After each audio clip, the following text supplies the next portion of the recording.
The office was exactly what one might expect from an aging landlord, dim, cluttered, and carrying the faint scent of dust and old books. The blinds hung crooked, filtering the glow of the streetlights outside into pale slats across the worn desk. Mr. Laszlo sat behind it, counting bills with deliberate precision, his lips pursed in concentration. Josh shifted uncomfortably in his chair, feeling the weight of the day pressing against his shoulders. His mind was still on Carla, the breakup fresh and raw, but he had no time to dwell on it now. He slid another 20 across the desk, completing the rent payment. That's the last of it. Mr. Laszlo glanced up, nodded curtly, and swept the bills into an envelope. Good, on time this month. You know, Josh, not many of my tenants are as reliable. Appreciate that. Josh managed a weak smile, his eyes flickering to the corner of the room. A faint shimmer caught his attention, barely visible at first, a figure emerging slowly from the shadows. It was the cowboy, the same translucent, weathered man who had stared down at him in the alley. His hat was tipped low over his spectral face, and his ghostly eyes burned with urgency. Josh's breath caught, and he forced himself to look away, focusing on Mr. Laszlo. You okay there? Yeah, just tired, I guess. The cowboy stepped closer, his boots making no sound on the wooden floor. His voice was a low rasp, carrying an unnatural echo. It's coming, boy. Something bad's riding your way. You best be ready. Josh didn't answer, couldn't answer. His jaw tightened as he kept his gaze locked on Mr. Laszlo, willing himself not to react. Mr. Laszlo raised an eyebrow, misinterpreting Josh's stiffness. You seem distracted. Maybe you're burning the candle at both ends. Whatever it is, might want to talk to someone. Therapy ain't a bad thing these days, you know. Right. Thanks, Mr. Laszlo. I gotta go. Josh said, rising quickly. He grabbed his receipt, his movements abrupt. Yes, sure. Take care of yourself. The landlord replied, eyeing him curiously. Josh didn't respond, already moving toward the door. As he stepped out into the corridor, the ghost's words echoed in his mind. He looked back briefly through Mr. Laszlo's door, but the cowboy was gone. His heartbeat quickened, unease prickling at the edge of his thoughts. Something bad was coming. He could feel it now, a heaviness in the air. Pulling his jacket tighter around himself, Josh walked briskly into the night, his instincts urging him to stay moving. The street outside Josh's apartment was quiet, bathed in the pale yellow light of flickering street lamps. A shadow moved gracefully through the stillness, tall and lean, dressed in a perfectly tailored black coat that swayed with every step. The figure paused at the building's entrance, tilting his head as though savoring the scent of something faint but intoxicating. Inside, Mr. Laszlo shuffled down the hallway, his slippers scuffing against the wooden floor. He'd heard the faint creak of the front door opening, a sound he knew shouldn't be there at this hour. His brow furrowed as he reached the foyer, his stout figure silhouetted against the dim glow of the old chandelier. The stranger stood there, still as a statue, his face partially obscured by the brim of a wide-brimmed hat. Something about him set Laszlo's teeth on edge, though he couldn't pinpoint why. Can I help you? Laszlo called out, his voice gruff but wary. The man turned slowly, revealing sharp features and piercing eyes that gleamed like polished gemstones. He smiled, a slow, deliberate movement that seemed creepy and artificial. I was just admiring the charm of your establishment, the stranger said, his voice smooth and with a faint trace of something ancient. This ain't a hotel. If you're looking for someone, you better say who. Laszlo replied, crossing his arms. The stranger stepped closer, his movements unnaturally fluid, almost hypnotic. Laszlo felt a chill race down his spine but held his ground. You're a vigilant landlord. I admire that. Tell me, do you know a tenant named Joshua McLean? Laszlo stiffened. I don't give out info on my tenants to just anyone. The man's smile widened, though it remained cold. Laszlo's resistance didn't seem to bother him. Without a word, he stepped even closer, locking eyes with the landlord. Laszlo felt his thoughts swirl, his defenses slipping away. It was as if an unseen force had pried open his mind, rifling through it like pages in a book. 3rd floor, apartment 304. Laszlo muttered, his voice dazed and mechanical. The vampire stepped back, his smile sharp enough to cut glass. Thank you, he said with a faint bow of his head, and in a flash a crimson cloud flew from Mr. Laszlo's neck, who blinked and collapsed to the floor before shaking off the sudden fog in his thoughts. The last thing he saw on this earth was the stranger already walking up the stairs, his presence like a shadow melting into the dimly lit hallway. Josh's apartment was modest, a mix of scattered books, worn furniture, and a faint lingering scent of coffee from his work uniform tossed over the couch. The vampire entered silently, closing the door behind him without so much as a whisper. His eyes scanned the room, taking in the details with an almost predatory focus. He moved methodically, running his gloved fingers over the surfaces of the furniture, stopping occasionally, as if sensing faint traces of energy. At the bookshelf he paused, lifting an old, dog-eared copy of Call of the Wild.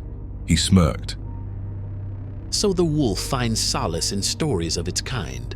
He mused aloud, his voice carrying a faint edge of amusement. The vampire straightened, tilting his head slightly as if listening to something only he could hear.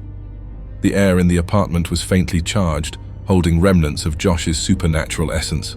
A low chuckle escaped his lips as he turned toward the door. You cannot hide from me, Joshua. The hunt begins. He stepped into the night, his senses sharp and eager for the chase. The streets of Dreford were slick with a recent rain, the neon lights from signs and storefronts shimmering in distorted reflections on the pavement.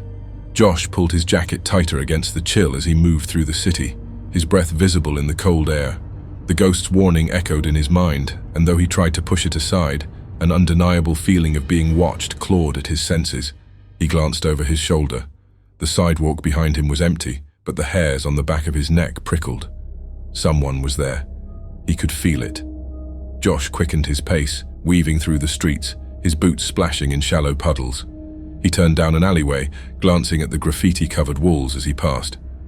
The sounds of the city grew muffled, swallowed by the oppressive silence of the narrow passage. Then he heard it. A faint, deliberate footstep. He stopped and spun around, his heart pounding. The alley was empty. The streetlights flickered as though struggling against the encroaching darkness. Who's there? He called out, his voice firm but edged with unease. No answer came, only the faint whisper of the wind. Josh clenched his fists, his instincts screaming at him to move, to run. But he couldn't run blindly. He had to know who or what was following him. He began walking again, his steps purposeful now, leading his unseen pursuer deeper into the labyrinth of Dreford's back streets. His mind raced as he tried to recall the quickest route to the warehouse district. It was an area he avoided, abandoned, derelict, and crawling with shadows, but tonight it felt like the only place he could go.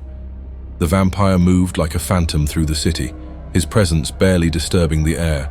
He could hear Josh's heartbeat, the steady rhythm tinged with anxiety. The young man's blood was unmistakable now, the faint essence of his supernatural nature mingling with the mundane aroma of sweat and rain. He smiled to himself, savoring the thrill of the hunt. This one was different, not like the familiars he commanded. There was a wildness to him, something raw and unrefined.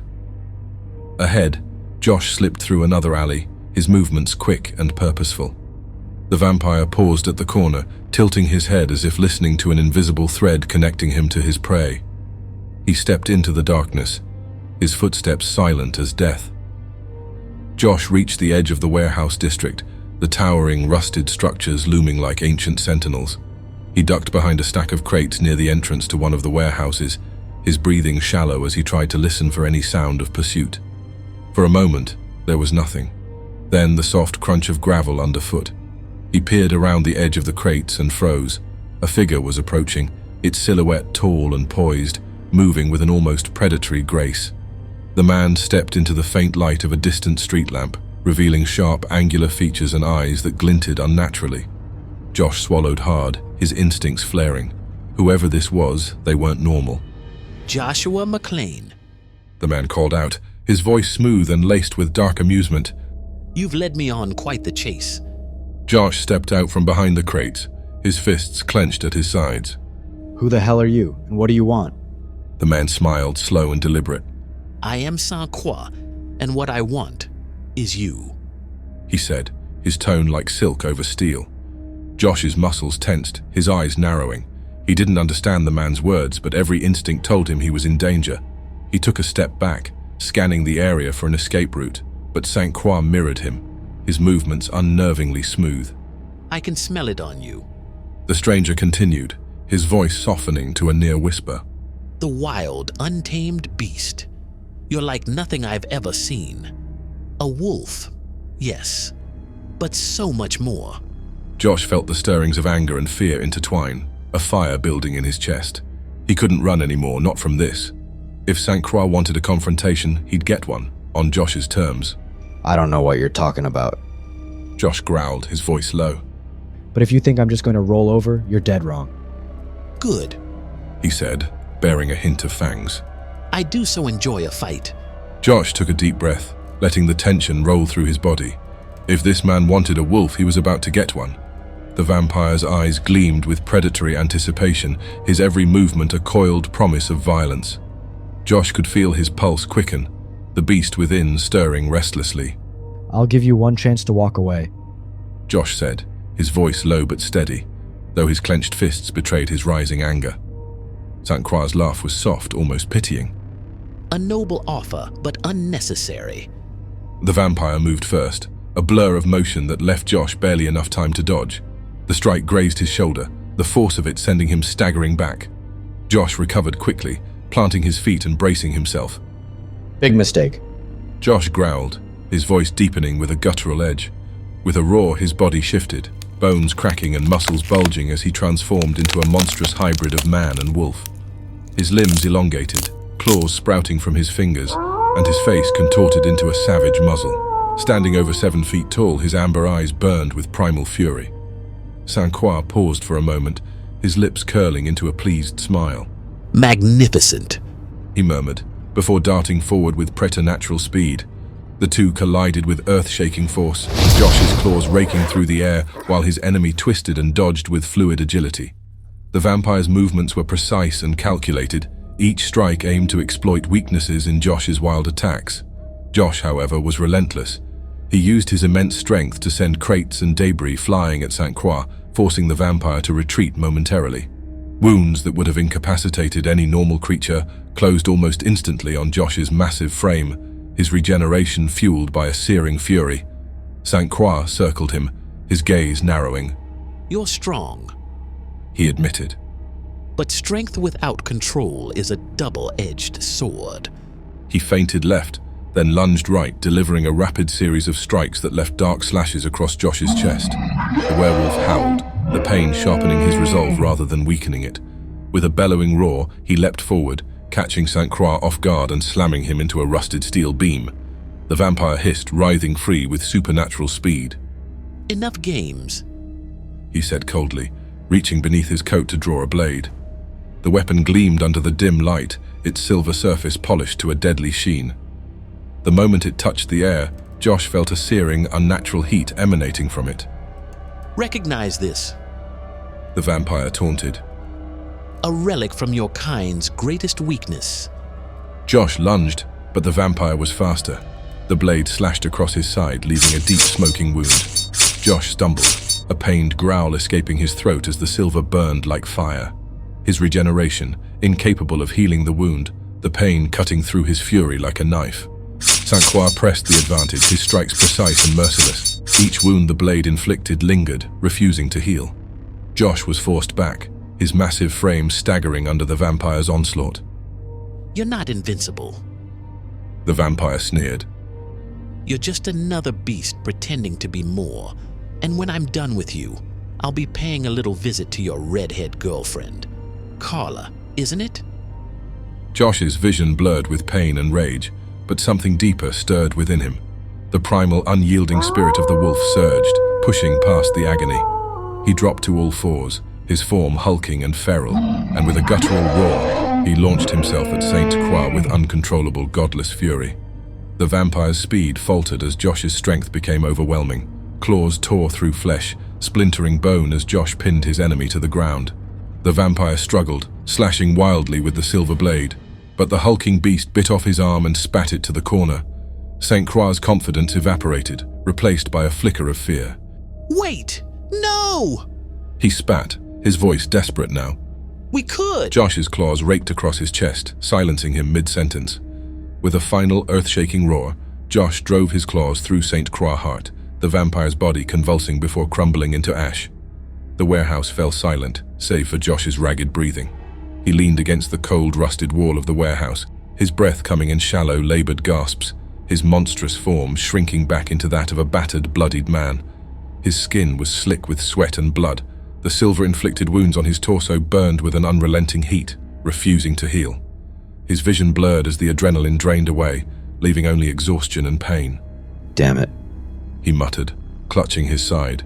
His fingers came away slick with blood from the gashes where St. Croix's blade had struck. The sound of soft footfalls reached his ears. Josh's head snapped up, his instincts sharpening despite his weakened state. A shadowy figure emerged from the gloom of the warehouse. Josh tensed, preparing for another fight. He pushed himself upright, ignoring the sharp stab of pain in his ribs. Easy, young one, the figure said, stepping into a shaft of moonlight. The voice was calm, almost soothing, but carried an undeniable authority. Josh's eyes widened as the figure's features became clear. A tall, broad-shouldered man stood before him, his presence as commanding as it was strange. His hair was streaked with silver, his features etched with years of experience. Most striking, though, were his eyes, golden, like Josh's when he shifted. Carl? Josh rasped, his voice hoarse. Carl gestured vaguely to the warehouse, the air still thick with the scent of ash and blood. looks like you've been busy. Josh frowned, his confusion warring with exhaustion. What? Yeah, Carl said, stepping closer. and I'd say you did pretty damn well for a first-timer. Taking down a vampire on your own? Not many pups can claim such a feat. Josh leaned heavily against the wall, his head spinning. I'm sorry, I didn't ask for any of this. He said, as his head spun through the wild conversation. What do you mean, pup? What? Did you say vampire? Carl chuckled softly. Yeah. Yes, I did. You've stepped into a world you don't understand yet. A world that's been hidden from you and most people. Josh glared at him, frustration bubbling beneath the surface. Yeah, I didn't get much of a choice. This thing, it just happened. Why are vampires trying to kill me? Carl's expression grew serious. You're right. You didn't choose this. But you can't run from it either. What you are, what we are, it's in our blood. It's time you learned the truth, Josh. Carl stepped closer, his gaze steady and unyielding. Listen, you got questions, I get that. And I'll give you answers, but first you need to understand something. What you are, what we are. It's dangerous. There are rules and enemies. The vampire you fought tonight was just the beginning. Josh studied Carl warily, the weight of his words sinking in. So what? You're here to recruit me into some kind of werewolf secret society? Something like that. Carl said with a wry smile. But first, we need to get you patched up. Those silver wounds aren't going to heal on their own, and you've got a lot to learn if you want to survive in this world. Josh hesitated, the lingering pain in his side a sharp reminder of how unprepared he was. Finally, he nodded. Fine, but you better not hold back. I want the truth. All of it. Something tells me you knew this all along. Carl extended a hand. Deal.